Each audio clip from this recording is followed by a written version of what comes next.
What's up? Hey guys, Aquatic Bobs. So my wife is gone. I'm bored. I want to make another video. I'm gonna show you guys. A few videos ago we made our own homemade fish food. I'm gonna feed some of that first and show you how the fish go crazy. This is a new fish I just got tonight. Little firefish. He's actually doing kind of well for just getting added 5 minutes ago. But I also want to talk a little bit. It's been a while since I've done a video on my equipment, and I might break it up into two parts because you guys know I can talk quite a bit sometimes. But yeah, let's get into it.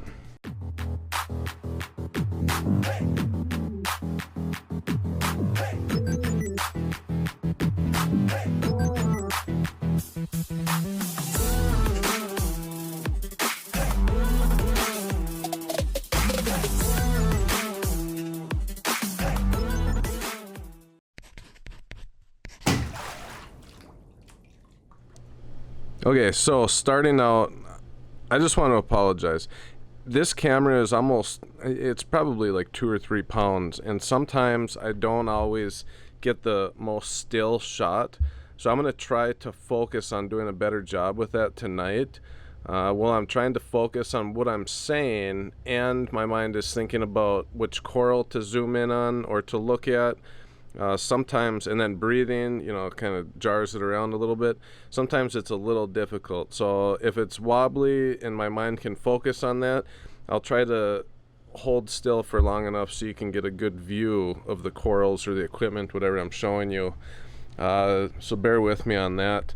I am still trying the camera, the actual Sony a7 III camera, over the cell phone. So, because I don't have to use a filter for this. Here's the food. I unthawed it. It's really just a big block of frozen fish food. Check out that video. It's a bunch of different stuff all in one. And I'm going to show you. So I always let my fish know I'm about to feed. I go, here. Maybe you could hear that. I just tap on the Euro brace of the glass. Here they all are. You can see they get excited. So let's go ahead and just dump in a big old swish of this. Oh, they're so happy. The corals are loving it. The fish are loving it. Every fish in here gets some too. So I added this guy about like a week and a half ago, and he's been a little stressed out. He did wind up getting a little bit of ick on him. I would say it's 75% gone. It's really hard to tell from this camera. I think I can see some still on the tip of his fins. But even he's eating some of this stuff if he doesn't get too scared. The other fish really are aggressive when it comes time to eating. And I have been feeding this stuff heavy. Today is day 5 or day 6, I believe. We made that video, and I think I uploaded the video like 2 days after we made the fish food video, so we can check and see how long it's been. I started feeding it to my tank that night, and my nitrates I just tested again are 6 parts per million and phosphate 0.05. It's like they're just rock steady on this regimen, and I'm adding acro power still on the side, and just a little bit of pellets, usually when I get home from work. Hey guys, quick break from the video. So head on over to reefaddictsmerch.com and check this guy's website out.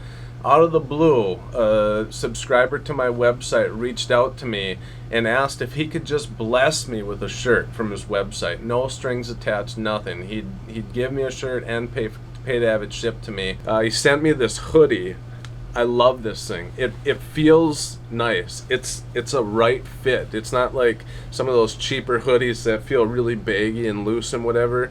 It's super nice. I think this is one of the first times that someone has actually offered me, no strings attached, a gift just out of kindness. He made a difference in another hobbyist's life. He made a difference in my life in general, just being kind. I'm super honored to be able to share this on my channel and just kind of show you guys. And maybe this might not do it the best justice, But you can obviously go and check out some of the gear and the merch that he's got over there. Just really cool designs on this. Just all corals, endless corals. I love it. I really love it, and I super appreciate it. So make sure you check it out. I'll put a link for his website in the description, reefaddictsmerch.com.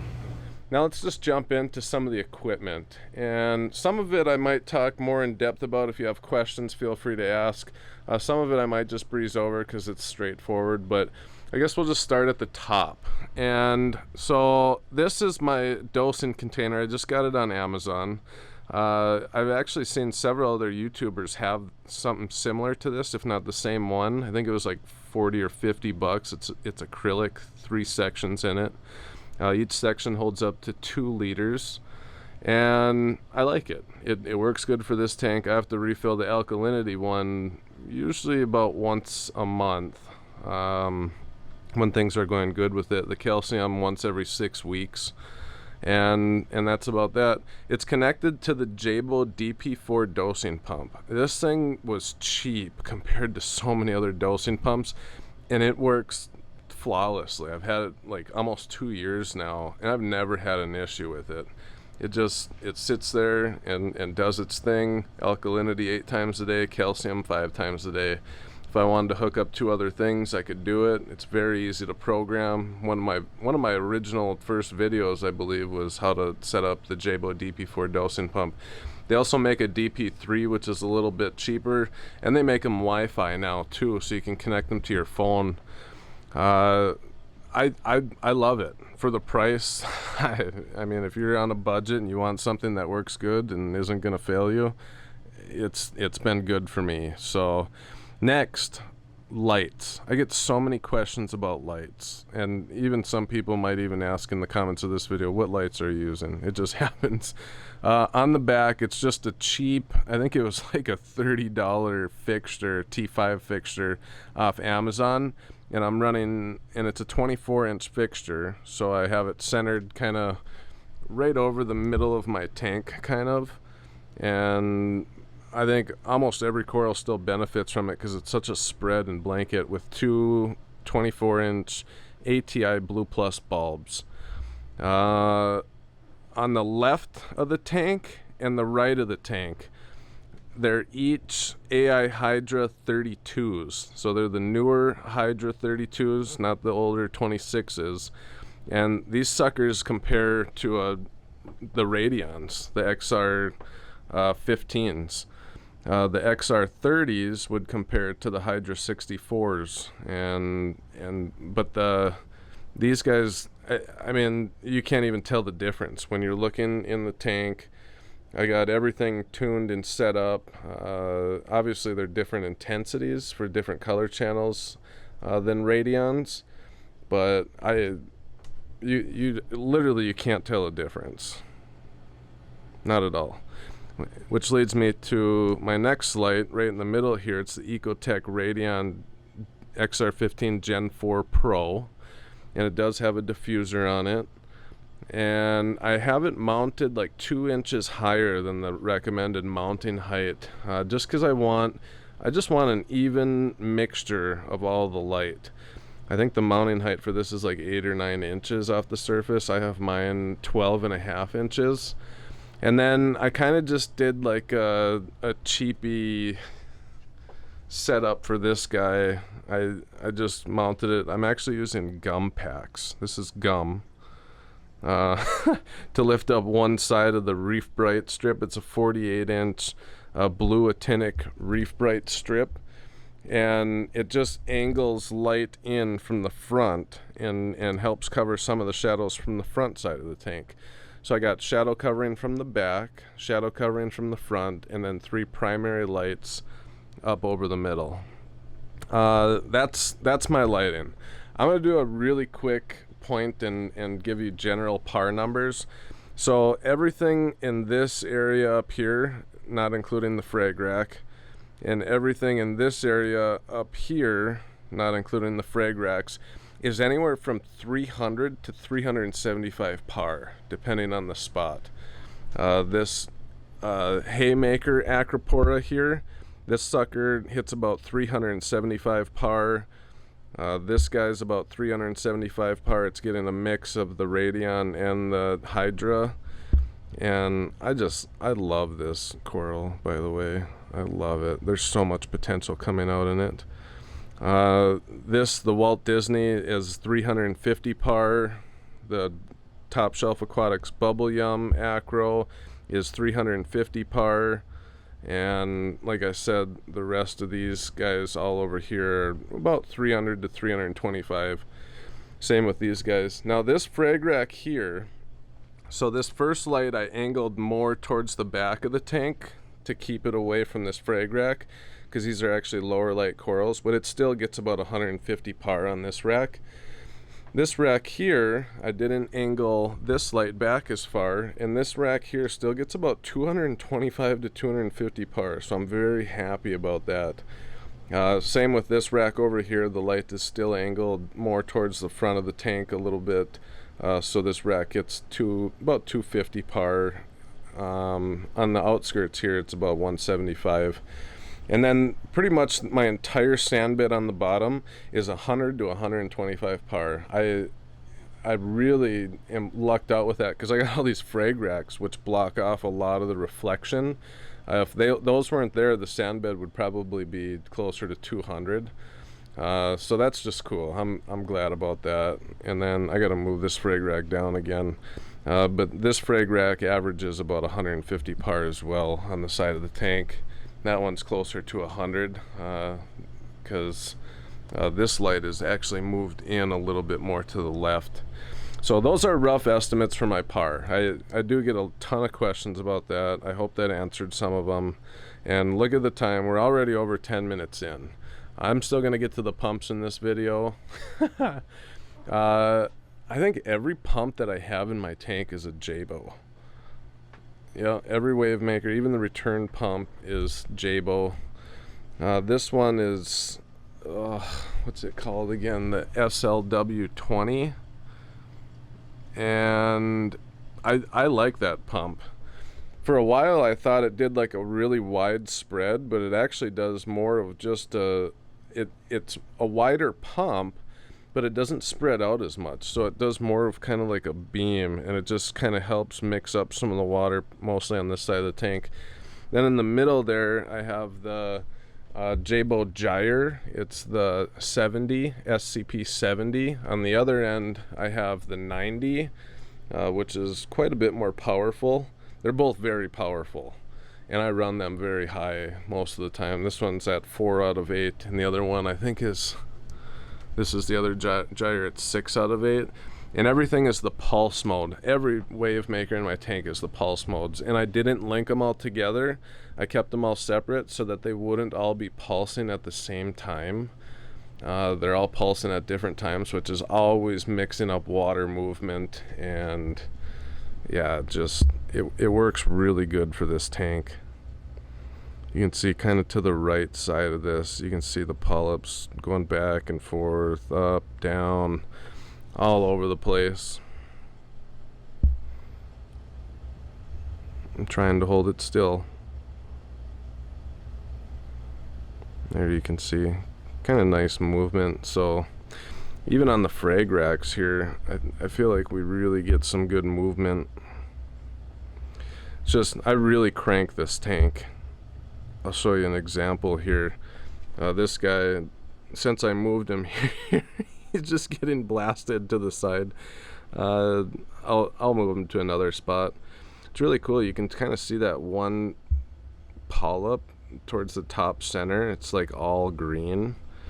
And oh, side note, my Space Invader Pectina looks like it's gonna make it. So when I had that elk dip, this part started bleaching out, and it's completely stopped, and it looks like it's starting to expand back over the part that bleached out. So I'm super happy about that, super thankful. Let's see if I can move this down a tiny bit. I always got to be careful with these, because you never know if it's gonna like scratch the glass or something. Back to the other wave makers. This one here is the SOW 5. I can't. Maybe you guys can see it. SOW 8.